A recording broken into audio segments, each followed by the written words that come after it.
my old job as an escort, I was helping men, not just sexually, but emotionally. And I'd always wanted to be a high-class escort. I moved to Australia, had a couple of kids, had a very nice, normal life as a journalist, and I just threw a hand grenade into my life. Do you think there's more boundaries because sex work has boundaries rather than the relationships we get into that don't have boundaries? Was it all that it cracked up to be from your perceptions of it as you were growing up watching it to the reality of sex work being an... Welcome, Anita Tversky, human behavior expert, Amanda Goff. Oh my goodness, I cannot wait to get into unpacking who you are, who you're becoming, and all the juicy stuff. And me, a specialist in all the woo-woo stuff. So, Amanda, who the hell are you? Very good question, Candice. First of all, thank you for having me on. Anita, it's been beautiful to see you as well. And Candice, it's lovely to meet you. Who am I? That's a very good question. Well, I think at my age, at 52, I think well, I am going through a bit of a transformation and reinvention, having changed my life quite dramatically at the moment. And it's an adjustment. Anita will know that. I do very well. Are you a person in your life, we're going to go into who, the ins and out of what the world thinks we are, but are you a person who changes their path often? Yes, definitely. Since when I moved to Australia, which was 25 years ago, I changed my life dramatically when I just gave everything up, a great career, and moved to a country where I didn't know one soul. But I think there's nothing more frightening than, and people were like, how can you go to a country all the way the other side of the world and you don't know anyone and you don't know, and I thought, well, isn't it more frightening staying the same forever? And that's what I really believe. Yeah. Yeah. Look, I change all the time, and as everybody knows, and I love that, but people are really uncomfortable when I change as well. I wonder if you found that as well, people uncomfortable with your changes? Yeah, I think it just reflects, and having done coaching as we have all done, I think if people are uncomfortable with your choices, what does it say about them and their choices? Because we know it's not me or you or Anita. It's not our personal choices that they're triggered with. It's what they maybe haven't achieved. And, it's like holding a mirror to your face, isn't it? Absolutely. Absolutely. And so you're a journalist, and we've read your stuff in the Daily Mail, but we won't hold you to that because it's good writing, it's juicy stuff. But you're also a writer, you're a speaker, you're an advocate for women, their bodies, their rights. And I've heard you in a lot of different things. Right now, what is something you're doing that's really close to your heart? Actually, it's actually studying to be a Pilates teacher and helping women become the best, and men. Actually, I trained a 6'3" man today, and a man on the reformer machine, and he said, "Can you just stop? I just need to have a break." And it gives me so much pleasure. And I said, "Come on, Luke." I said, "The 95-year-old woman I had in an hour before you was doing this," which is true. I really love helping people, and that sounds very general, but in my old job as an escort, I was helping men, not just sexually, but emotionally, and more so emotionally. And I feel with Pilates, it's not sexual, but it's helping them emotionally as well, because obviously the kind of Pilates I do, they talk to me and we get to know each other and there's a relationship there. So human nature is human nature. So it's that connecting and intimacy of a different nature now. Yeah. Wow. And now you're Pilates. Well, you're Yes, yoga. I am. I mean, you would know, Candice, more wouldn't you? so yoga, but yeah, absolutely doing one-on-ones. It's a very intimate space. You're allowing people to let go of like feeling silly or, all the masky stuff that people wear. And it's intimate. It is very, very intimate as you're learning now on a very deep level.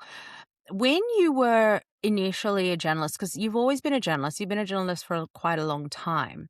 What made you want to shift? To escorting? Yeah, but in general, just shift. Like, so something was uncomfortable and you were like, Or was it like, fuck it, let's go? Well, no, I'd always wanted to be a high-class escort ever since I was a teenager. And we used to go to France when we were kids, and I used to see, I called them these, very mysterious, glamorous women getting into Mercedes and Rolls Royces. And I thought, who are those women? And then I asked my mum, she goes, La Femme de la Nuit, ladies of the night. And I thought, they're so glamorous. I didn't know much about sex work. I didn't know anything about it, but it was always in my head. These women they represented this exciting, mysterious life where they got validation from men. And growing up as a teenager, a few things happened to me with men that probably wasn't ideal, like a few assaults and abuse of power. And then it just was sort of swirling around in my head. Life separated from their father. Didn't leave my kids. We did week on, week off for about 15 years. And after about a year of being single in my late 30s, I thought, I can do that thing that I always wanted to do, and found my way into sex work and found my way into being Samantha and writing books, and the rest is history. And then I retired about 2 years ago, maybe 3 years ago now. Amanda, was it all that it cracked up, Escort? You know what? It probably was, because Yeah. it wasn't all good days, like I can assure you of that. But I did get into lots of Mercedes and BMWs and private jets and first class and 6-star hotels and presidential suites. I did. But I also went to some not nice places. I would say all my clients were lovely. I think I probably had one bad experience in 10 years. And as a single woman, I've probably had 20 bad experiences dating. Yeah. Yeah. So, but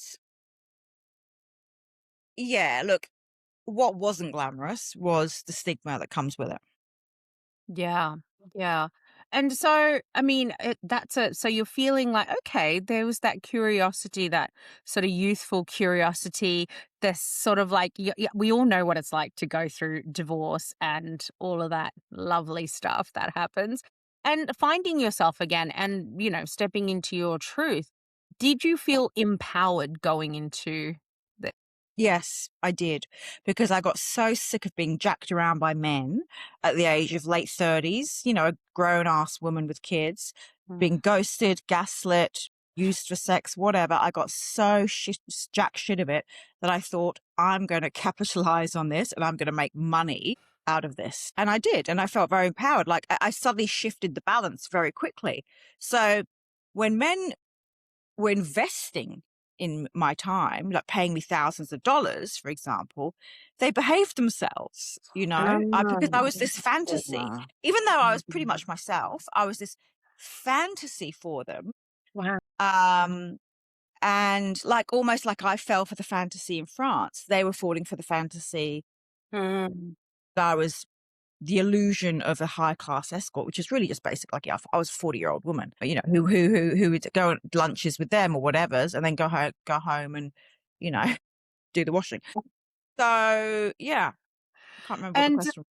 I mean, that's really interesting. I love that you felt empowered from that. Do you think that in saying that you felt like, there was, that you had good clients, do you think there's more boundaries because sex work has boundaries rather than the relationships we get into that don't have boundaries? Yes, that's spot on, Candice. I think sex work has boundaries, or it should. I think that everyone's extremely honest. And I learned that men are pretty direct and blunt. And it's a very easy way to communicate when you're direct. There's no hidden messages. Hi, Samantha. This is how it would go. Hi, Samantha. My name's John. I'm a 45-year-old lawyer. I'd like to see you for 2 hours on Friday. I believe your fees are $3,000. I'll transfer the money over. Right? I'm looking for the girlfriend experience. I thought we could have lunch. A bit about me. I'm a divorcee. Blah, blah, blah. Okay. Very clear. Very clear. Yeah. Yeah. I meet John. He transfers the money over. We have a nice lunch. We're together for 2 hours. We go home. There's no communication. If only dating was that easy, right? Well, I'm going to ask you something, Amanda. I want to ask you something, right? So the question comes up is you said that sex work should have boundaries. So it sounded like yours did. So why did it in sex work, but it may not? Yeah. Yeah. I meet John. He transfers the money over. We have a nice lunch. We're together for 2 hours. We go home. there's no communication. If only dating was that easy, right? Well, I'm going to Now, ask you something, Amanda. I want to ask you something, right? So the question comes up is you said that sex work should have boundaries. So it sounded like yours did. So my why did it in sex work, but it may not, if that's what you're saying, in well, I think normal life? well, that's a very good point. I Mm, think sex work has boundaries because it's your business and it's mm, very clear cut. I think when you're dealing with, and it's emotionless.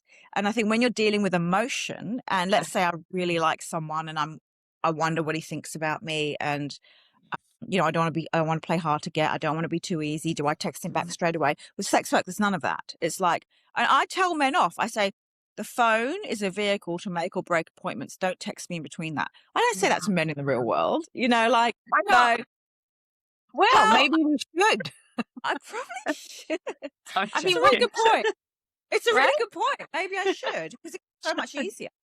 I mean, why can't we have this level of directness? I love it. I But know what is that. it about emotions? That was the key word. It was emotionless, right? Mm. So is that where It, we're going with this? Yeah. well, it was like, it was almost like I thought, well, I don't care if you see me or book me, like, okay. Whereas if I was for example, I've just texted a guy that's texted me, and now I'm too, I'm thinking as I'm speaking to you, I should have waited 15 minutes before I texted you. I hate that, No, if Jan. that was a I client hate paying me it. 10 grand, I'd go, oh, fuck it, he can wait. Like, I mean, it should be Mm. the other way around, but go figure. Yeah. Yeah. Oh, interesting. I mean, I just find this really fascinating. One of the things I've heard from other people that I've known in the past that were doing this sort of work, and what they told me is that men find it easier to be honest with me than their own partners. And why do you think that is? Well, yes. Why can't we get that honesty? I think, again, the lack of it's, I've heard many times it's easier to talk to a stranger and to tell them your deepest, darkest secrets than it is to your partner or your kids or whatever, and just with escorting, I mean, the books I've written very much were on the stories of men and how men would tell me everything. Like, I had very, very conservative businessmen break down and cry about their sexual abuse they suffered as a child and they hadn't even told their wives. Or, and I'd think to myself, oh my God, he's paying me thousands of dollars and really all I'm doing is just listening to him. You guys are coaches. You would know, right? You've But broken. here that it's like all I'm doing is listening to him. All I'm doing is, But all how right, I might be wearing a bra, but but isn't amazing it what mad big though? boobs can do. Yeah. But isn't it mad that we think that, sex and all the rest of it is more important than being listened to? And that's how we live societally. So a lot of women, a lot of people obviously look down on the whole sex industry and escorting, and they put women down that are doing it. But a lot of them may be doing exactly what you were doing, which is or not even just listening, but listening. Exactly. And that's one of the reasons why I had no issues about outing myself, is because I thought, and this was 10 years ago when it was controversial, I thought to myself, well, fuck it. Like, what's wrong with sex work? If people knew what it was really like, it's not like gangbangs and swinging from chandeliers, unfortunately. Oh, well, wow. Hi, guys. That's more like the school functions, the parent functions. Sex work is not about sex. And I think that's the biggest myth about the industry. It's not about sex. It's about, I mean, obviously sex is there. It's a part of sex work. It'd be naive to say that the adult industry is not about sex, but it is mostly about intimacy on a different level. Yeah. And so Amanda, how many of your clients do you think, what sort of percentage would turn up thinking that they were there for sex, and in the end maybe not even having sex but revealing their deepest, darkest secrets to you? I'd say 90%. Really? Wow. I'd probably say 100%. Like, I very Wow. rarely had a client that was just about the sex. Yeah. Wow. And you would have ones that you wouldn't have sex with as well? Yeah. Yeah. I mean, one said to me, oh, you're too nice. I can't do it. Really? I was like, please, someone shag me. Wow. Wow. Anita, are you thinking of changing your business model or? Yeah. Well, it's funny you should say that, Candice, because I did when I was an escort, I did a counselling diploma at a university in Sydney or a college in Sydney, and then I thought to myself halfway through the diploma, "Why am I doing this? Like, I want to be a counsellor for like $100 an hour when I may as well just carry on being an escort for $1,200 an hour, $1,500, the same freaking Mm. job." Yeah, And was yeah, it hard to absolutely. hear all that stuff? Was it hard for you to hear some of the stuff that they were telling you? Did you actually just think sometimes you'd rather just be doing what you're meant to be doing? The Good sex was the question. easy part. Yeah, right. Yeah, wow. Yeah. You can disassociate with sex. I can. Listening to someone telling you about their sexual abuse, listening to a man crying, watching him crying. I mean, I had patients who had terminal cancer. I had patients who Mm. threatened suicide. Like, that's why I've never advocated for young women to do this job. I think I started it when I was pushing 40, and I basically spent my whole 40s doing this job.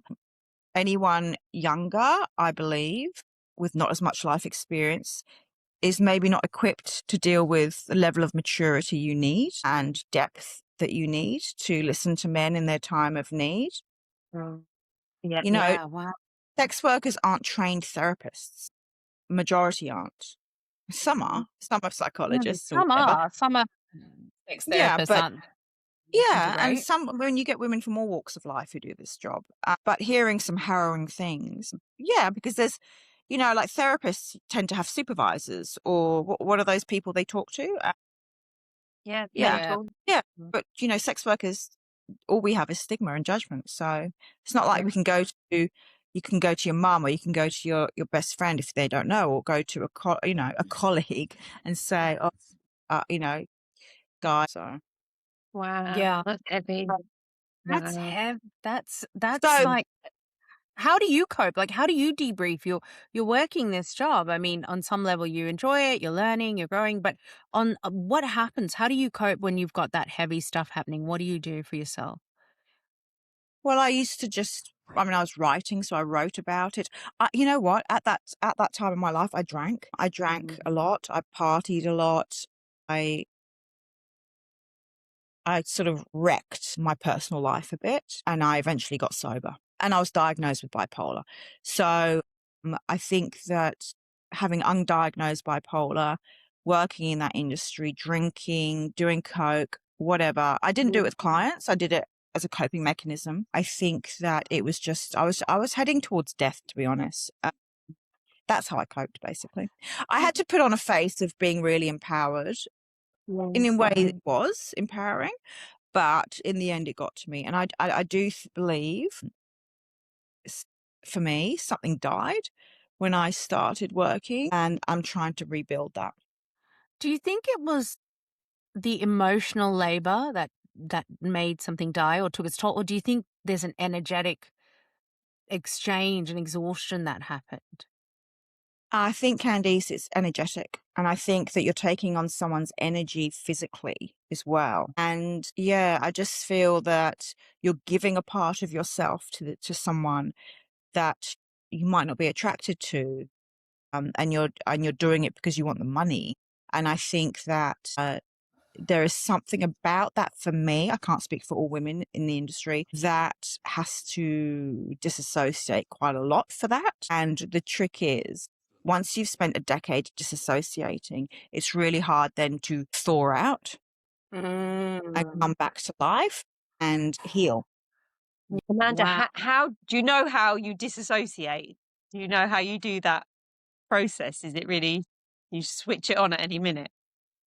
I can disassociate. I just don't know how to reassociate. It just like it's something I learned as a child, like just Yeah. I remember the moment it happened when I was a child. I remember I remember the specific moment that it happened when I was a child, and I remember vividly being in my bedroom thinking, I'm going to put a steel gate around my heart. And I imagine this gate going clonk, clonk, clonk, clonk. And yeah, I remember that. I must have been about 11 and I did that. And that's when it happened. So it's just really hard for anything to get in. But that's changing now. Like, I've been out the industry for 3 years or so. And that's slowly opening up. But yeah, I mean, you just, when you hear that many men cry, or when you hear that many stories, you're doing physical things that you might really not want to do, and it's like having out of body experience. So, but saying that though, that's getting really deep. Saying that though, I actually really enjoyed the job because I say I capitalized on my dysfunction. I was disassociated anyway, so it was like a Look, I was no. disassociated for 10 years and I did not capitalize. I was just trying to get validation. So you, at least you got You something could have out made of it. fortune, Candice. Your time's not over yet. You can make a Right. fortune. Like, do you know what I mean? There's a lot of women that are in this doing this, disassociating, being with men they're not attracted to, or and having really the same experience for 10 years, but maybe not having a financial exchange. So Exactly, and I think that I think, Candice, a lot of women marry for money. I'm not saying all. I'm not saying like it's. I don't mean to sound that in derogatory. As if they want to make a business decision, they can make a business decision. Marriage is transfer, I believe. So a lot of women marry someone because they're wealthy. Therefore, really, what's the difference? They might not find them attractive, but they think, I want that lifestyle. I want that money. I'm going to have sex with him every night. That's okay. I'll just do it because I want the money. And then 2 years later, they know they're going to get divorced. And then they've got, I think there's a transaction in most relationships. yeah, wow. And your 3 years, what made you want to stop or leave? When I was diagnosed with bipolar, it kind of all made sense why I created a different character, Amanda Samantha, and I got medicated, and I almost felt like I didn't need to create another character anymore. I mean, it wasn't a conscious decision. It was more like I was slowly becoming myself. And my psychiatrist said, when we get you medicated, you'll finally know who Amanda is. And I just thought, I've never known who Amanda is. So I'm finally knowing who Amanda is. And actually, I'm quite boring. I'm actually wearing my plastic pants and my dog by my side. I'm happy as a pig in shit. And I just think that I got sick of pretending. I just got fucking sick of pretending. Yeah. Amanda, when you talk about that 11-year-old, the disassociation as it started with that, that arm around your heart, would that be the start of bipolar at all? I don't know, but I know bipolar is caused by trauma as well as being genetic. Yeah. Maybe it all happened then. I don't know. I mean, I've come from a family where there is mental illness. I don't know relationship with my family anymore, which is probably not a bad thing, to be honest. I moved to Australia for a reason. So yeah, I don't know. Good question. Probably because I remember it very vividly. Yeah, such a core memory, right? And this is, as we know, this is where this stuff starts, a lot of it. So it's, very key. We don't remember much from childhood, but those key memories that we have shape and form the way that we become, so the way that we are. Can I mean, only if you want to share this. I mean, I tend to stay away from any topics about my kids because there's lots I haven't shared with them. So what was it like for you parenting and, having this dual experience, I guess, two personalities, essentially mom and then this person. And how do your kids process the information? Are they comfortable with it? Again, please don't feel like you have to answer. Look, I never talk about my kids either. Your job, anyone's job does not define what kind of parent you are. All you can do is love your children. And I've made decisions that they've had to deal with. Yeah, and that's all I'll really say on it. But we're close. We're a close family. I have the relationship with my children that we can talk about anything, and they come to me. They come to me to discuss the heavy stuff. So And I'm not a perfect parent, but it's on the job learning, isn't it? Learning. We're not perfect parents. Oh my It's on God. the job learning. It's on the job learning. So many poor choices that impacted my children that I'm still trying to make amends for, even though they say they don't need that. Like, we're close. I love them, but it's retrospect sometimes is a slap in the face. Making amends, that's a hard one, isn't it, when you're a parent? Because it's just, you're damned if you do, damned if you don't. But yeah, I relate to that, Candice. Yeah. Exactly. And so you're out. So you decide, okay, I've had a diagnosis. I'm leaving. I'm going back into journalism. What's happening for you externally and in the world? What's going on for you? Um, well, I'm teaching Pilates, which I love. And part of me, and this is my ego speaking, Anita, you'll know this. Part of me is like, I can't believe I'm just teaching Pilates. I'm just a Pilates teacher. I should be this. I should be that. I was making $1,500 an hour. Now I'm making 60. Like, Yeah. who am I? Truth is, when I leave the studio, I'm hop, skipping, jumping down the street. Yeah. I'm so happy. So I do that part time. I also am a journalist. I write, and I want to write a novel. I've got a Substack as well, where I write erotic fiction. Yeah. Or is it fiction? Oh, everybody subscribe. So I write my spicy tales as Samantha. Okay, I have not caught on to that yet. I need to jump onto that because I love fiction. Let's just say I'm not gonna. My kids, there was like, Mom. They're all adults, mind you. They're 28 and Are 9. they? My twins are 28 and my son's 19. Oh my! How old are you? 46. Started Oh my early. God, you're so young. Bless. I thought you were. Yeah. Anyway, we can all give each other Oh, age compliments because you know what? We age like fine wine. The goddess era, Yeah. which we always talk about, Anita and I. Yeah. Injection. Amanda, Hey, man. what's it like writing for the Daily Mail? Look, I mean, no pun intended. It takes me back to my roots because I was a tabloid journalist in London, and I write my opinion on topics now. I enjoy it because it's fast paced. So they give me an idea, or I give them an idea Monday morning. I file it by Monday night, Tuesday morning, and it's done. Ironically, I get more hate now as a Yeah. tabloid journalist than I did. I noticed. But like it's all clickbait. It's clickbait journalism. Does it bother you, any of the comments? No, I don't read the comments underneath the articles because they all No. say the same thing. What does this slapper know? Like it's they can't call me anything that no one else has called me. Like Yeah. I mean, the Daily Mail, they want the comments, because the more people comment, the more it gets pushed up. So I don't write the headlines, but they try and grab you in with the headline. Look, it's I've done worse things for money. Yeah. I mean, Or have I? it's definitely interesting writing. I think, as we were saying before, humanity, we have to be honest with ourselves. We enjoy, the being engaged in gossip. It's the village, it's the village, back in hundreds and hundreds of years ago. This is what we are, on some Exactly. level. So be it. I wanted to ask this question actually, but I guess you've kind of already answered it. Did your opinion of men change from doing this work? Yes, absolutely. I like them a lot more now than I did before I became a sex worker. Because Anita will know, like you get to know them on a very intimate level, like an emotional level. They're very fragile emotionally.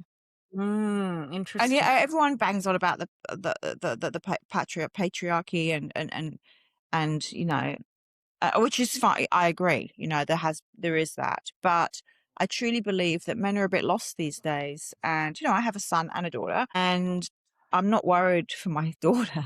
Like, she's got it down pat, and my son's a great human being. But I think it's hard for young men. I mean, the suicide rates are through the roof. I mean, there's Yeah. been suicides in my son's life. Yeah, and look, I definitely agree. I feel like, but I don't know.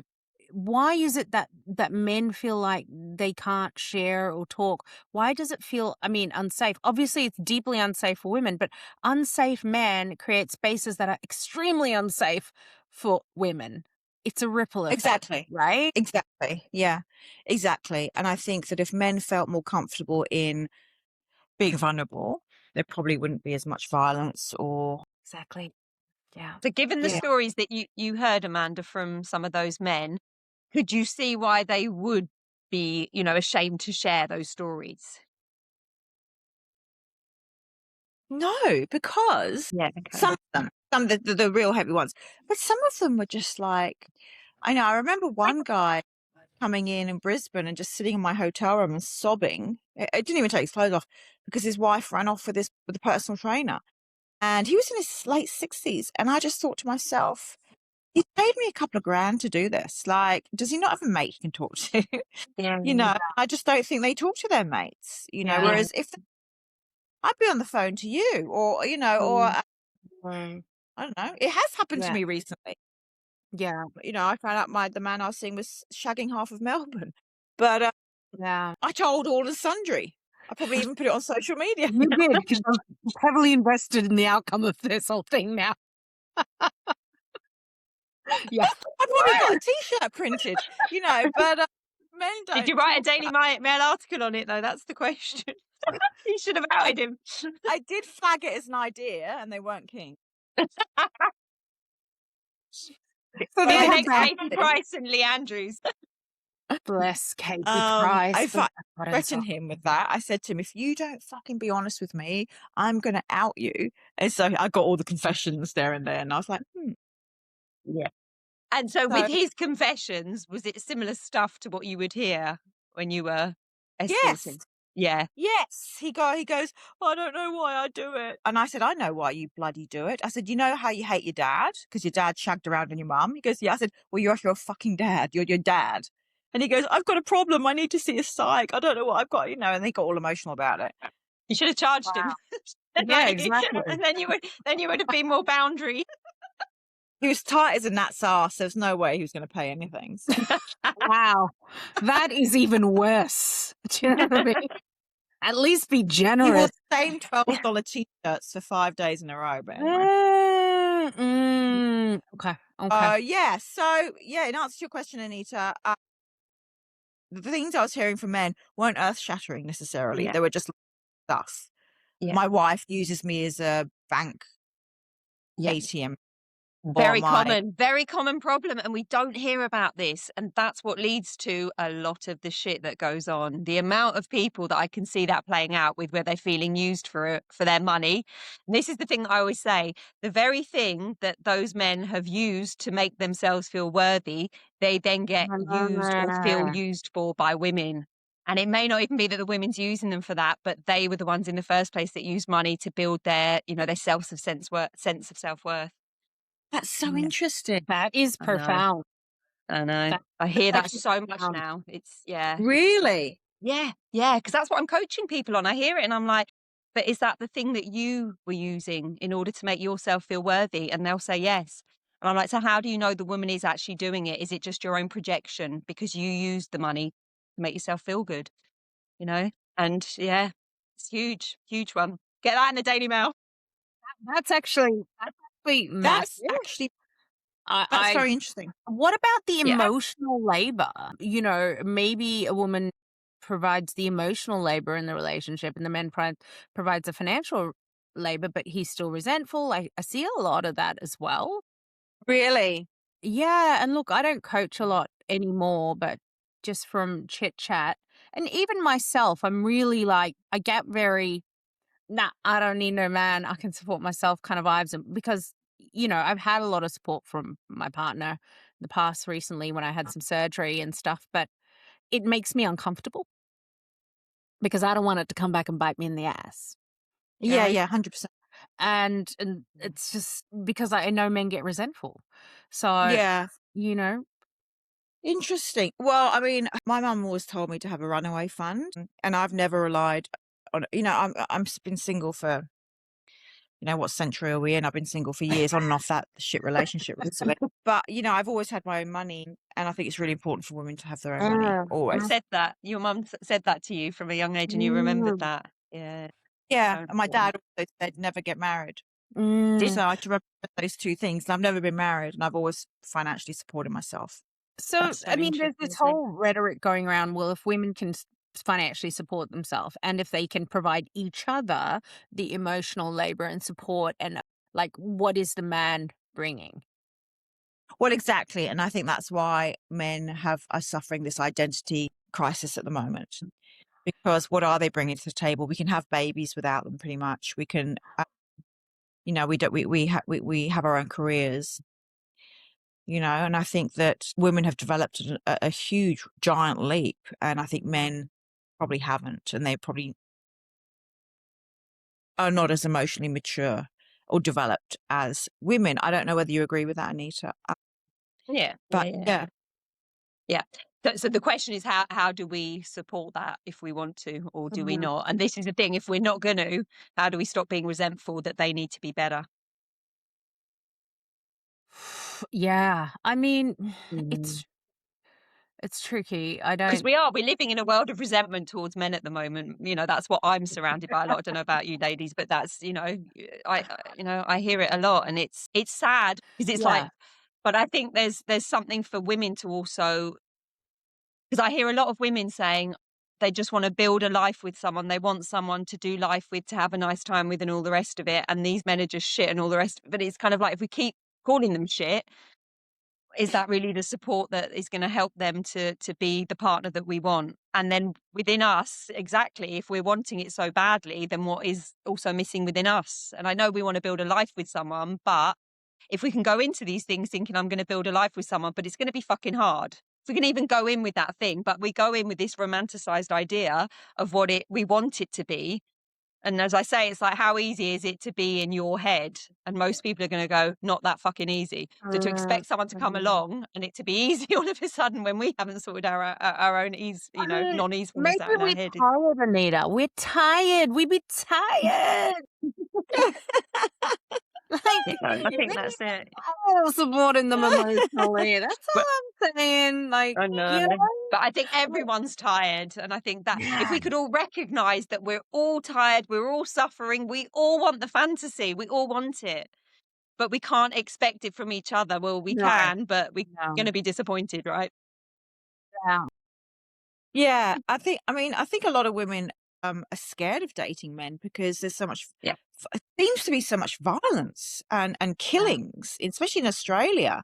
And I just think to myself, I don't know if I want to get into a relationship. Like, how do you really know that man's not going to be violent Yeah. or Yeah. scam you, or I don't know? Like, It really I does mean, that maybe I way. read the news too much. I don't, Yeah.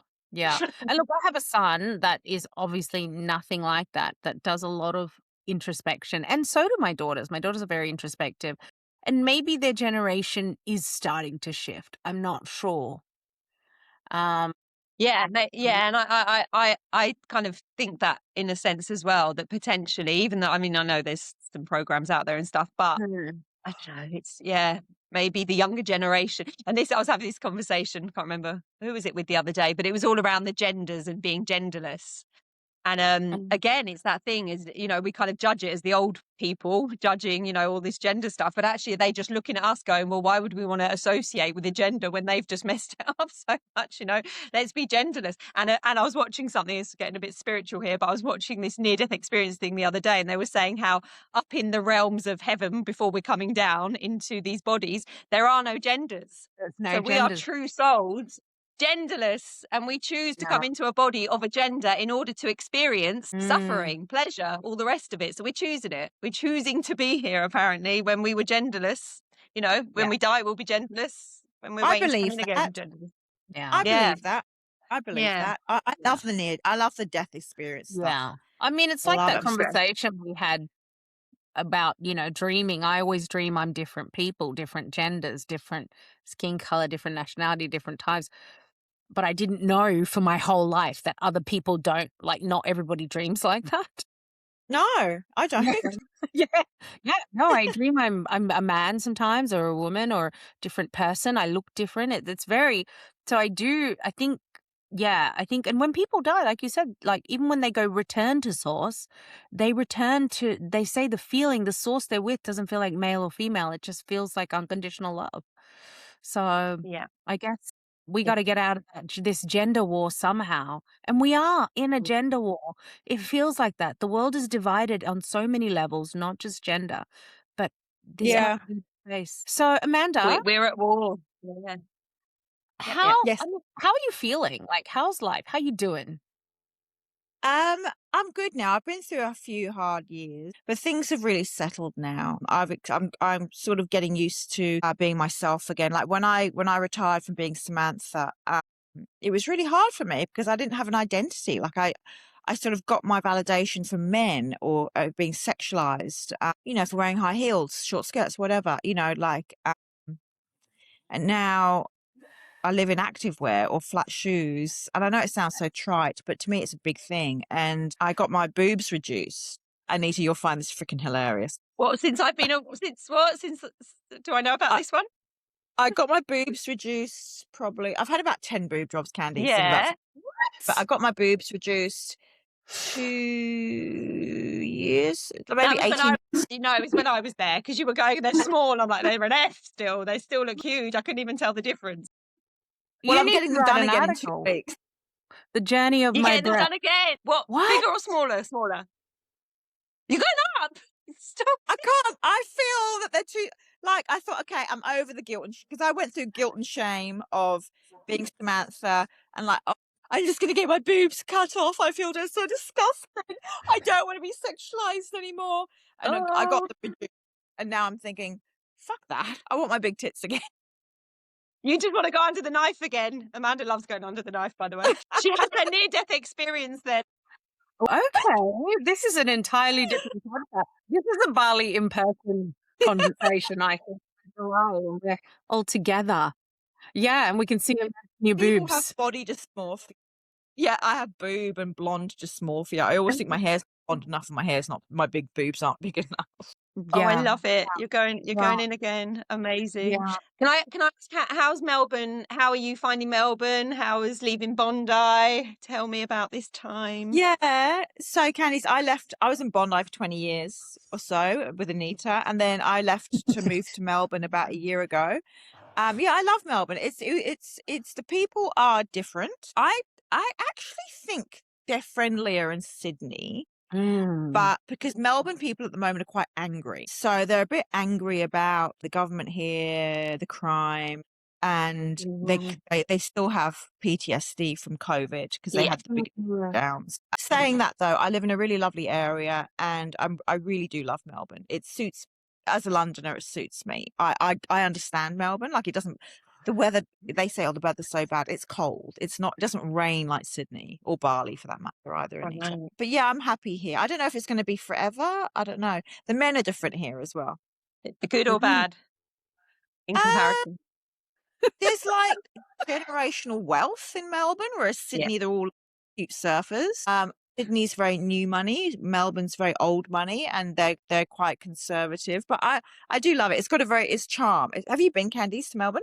Yeah, I have. And I mean, I've never liked it myself because I don't like the cold. Maybe I haven't found the charm yet. If I come down, please show me the charm. Let me know. I'd love to show you around. Yeah. Absolutely. I went once when I first got to Australia in 2014, and I was like, I may as well have just stayed in London. I think it was like freezing cold the day I went.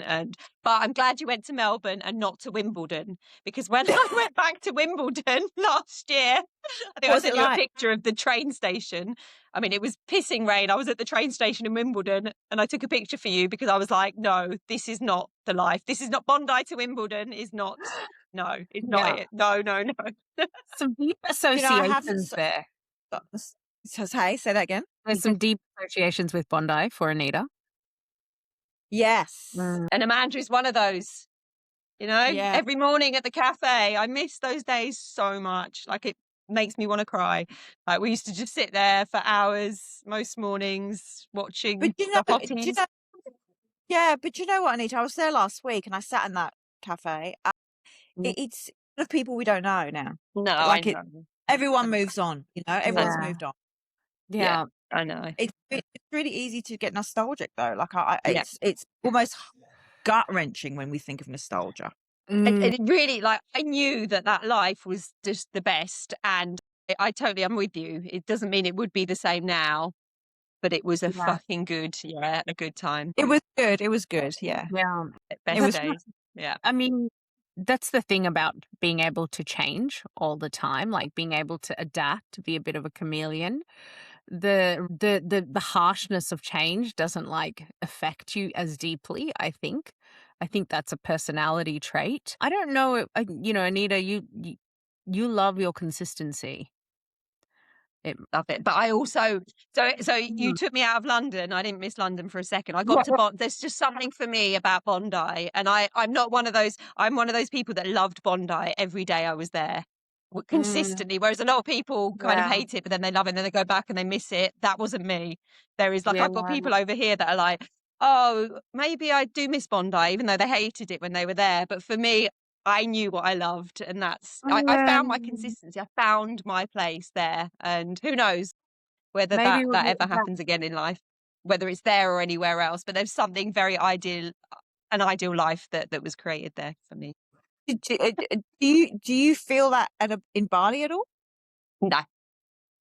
No. That's what I mean. The bar was set so high to find that again. Like I literally went from London working a 9 to 5 to running around a place with no shoes on, coaching on the beach. It's just, yeah. And yeah, Do you feel just that looking at that view every community day, whether though? it was raining, whatever was happening, was for me just, it's a Is great it love. the Doesn't need to be any different now. There's nothing to change. It's, is it the that's view what it though was. that you miss, or the community, or both? Like, what is this? The whole everything. There was not one thing that I would say that I grieved Bondi longer than I've ever grieved any loving, even really loving relationship that I've had before. It's Really? and it's really helped me to realize that in a big way as well, that for me it's more important the whole setup that I have versus just having a man, I wouldn't just have a man living in London, at this point in time. I couldn't see that. There's everything, that needs to happen to be in place, for me to appreciate it. It's not enough just to have, say, a man or a relationship. It's got to, all those parts have got to fit together. So, And Amanda, what is yeah. your so Anita's heart is longing for all the parts to fit together beautifully. What is your heart longing for?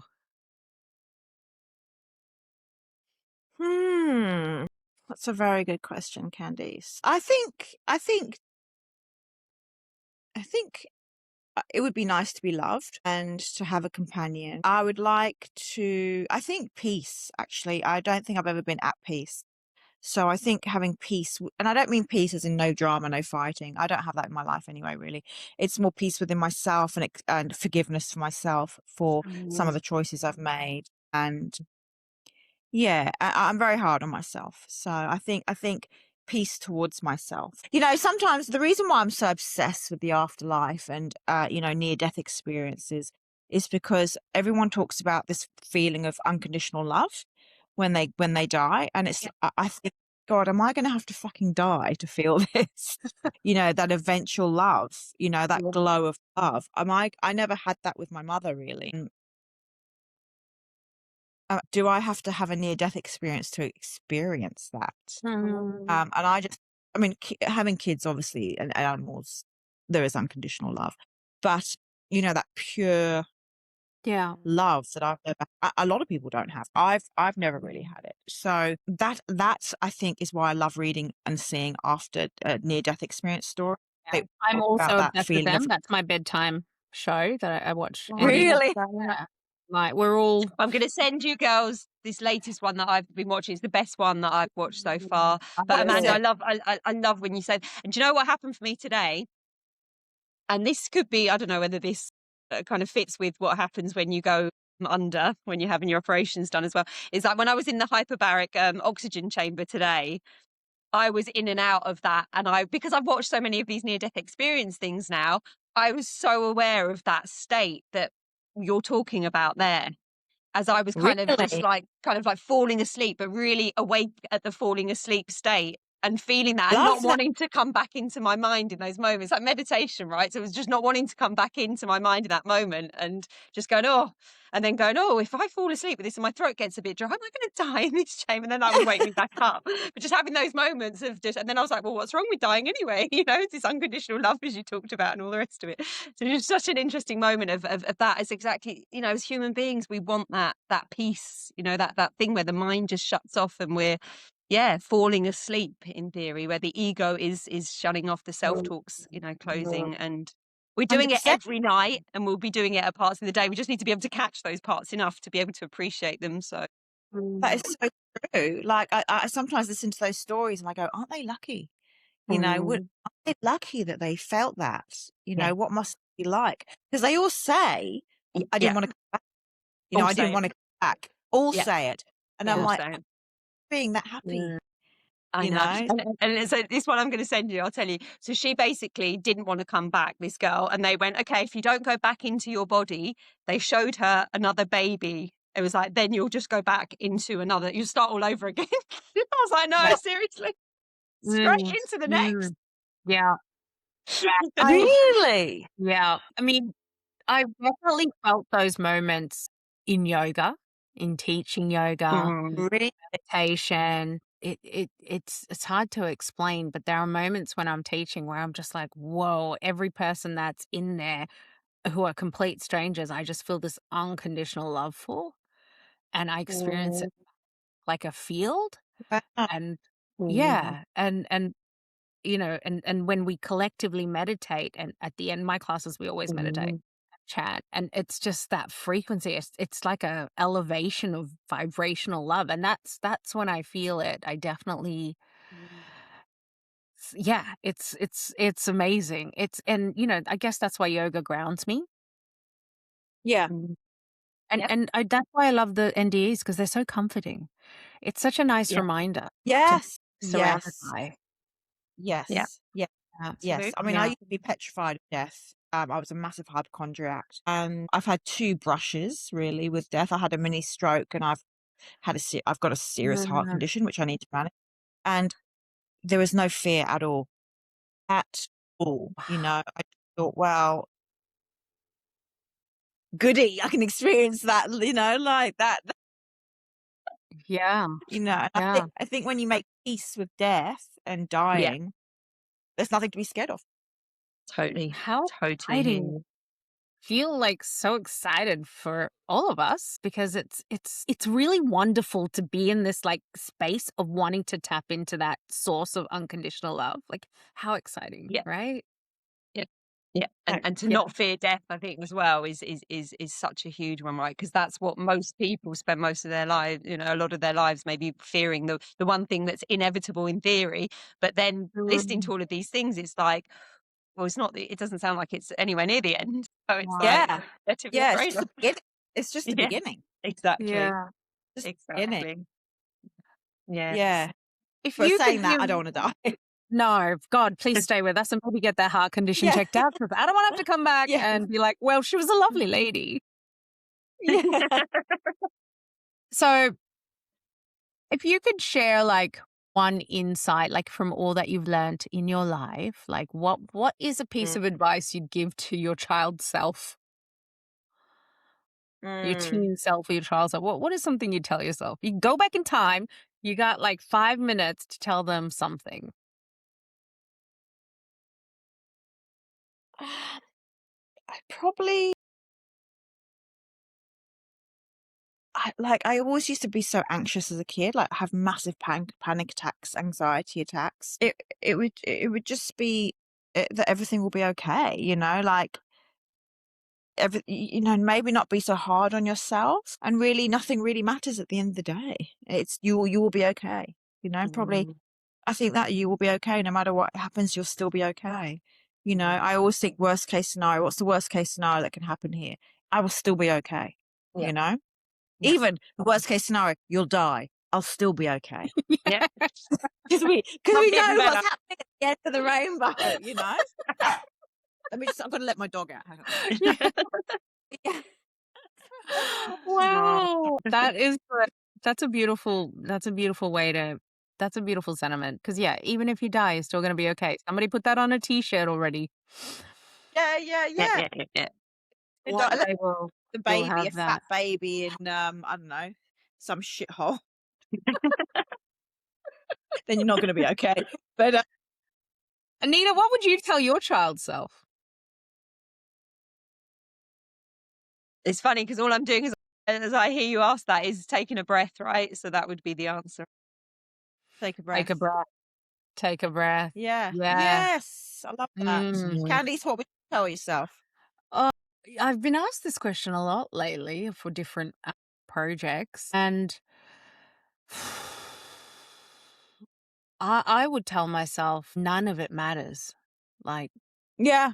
none of it matters. Even the good, the bad choices. Like, there's nothing I can tell myself to do differently except fucking accept yourself. It's okay. You're here to do the human thing. Make the mistakes and forgive yourself.